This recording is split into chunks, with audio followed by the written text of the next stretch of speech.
Ela inni sun hafe inni ganna kunis hin danda'amu biddeenni citee namatti bu'uu hin danda'amu. Waan sun beekuu qabdan. Ela harka keessan kee tokko lama sadii.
wala dhaggeeffamu sa'aatiin qabnu waan ta'eef sa'aatiin meeqa ta'aa jiru paasterii sa'aatiin qabnu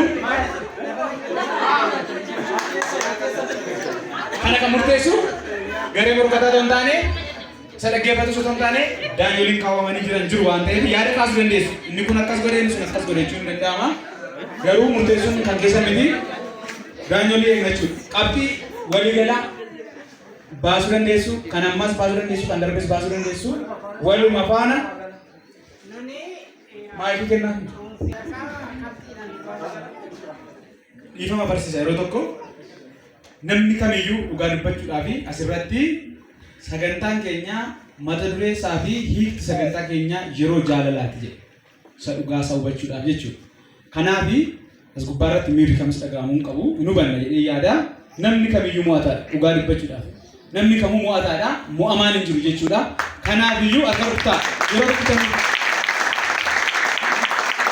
Queen Abinezer aamilee nuti xiqqaataa jaalala sin jaalannaa yeroo hundumaa hojjetuutti sin barbaanna as nawwinaa obbolaan nuti jechaa jiru galatooma asiniin jechuu barbaanna. Amaanu'eelis Riyoobootiraas kan dhuftan galatooma asiniin jedhu Riyoobootii fi Amaanu'eel Abinezeriin.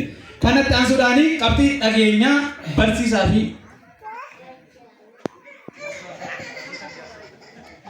baay'ee akkuma argaa jirtanii garee baay'ee cimoodha. Sadan isaaniiyyuu baay'ee cimoodha. Akkuma qofa dhufan jedhe gareen Amaanu'eel dhumarratti qabxiiwwan muraasa dhabaniiru.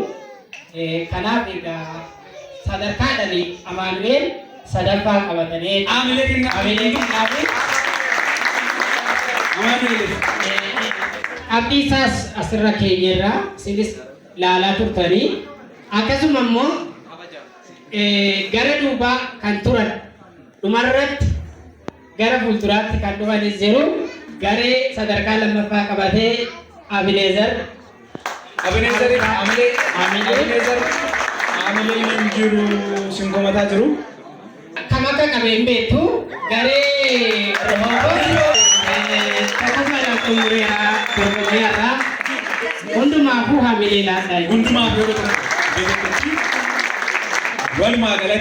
walumaa galatti hundumti keessan dhugaa dubbachuudhaaf qophii waggaatti yeroo tokko qabnu irratti argamtanii yeroo si waamne kabajaan dhuftanii nu gidduutti jaalala nuti waliif qabnu hirmaachuu keessaniif Aamilee yeroo tokko galatooma ulfaa jechuu barbaadna.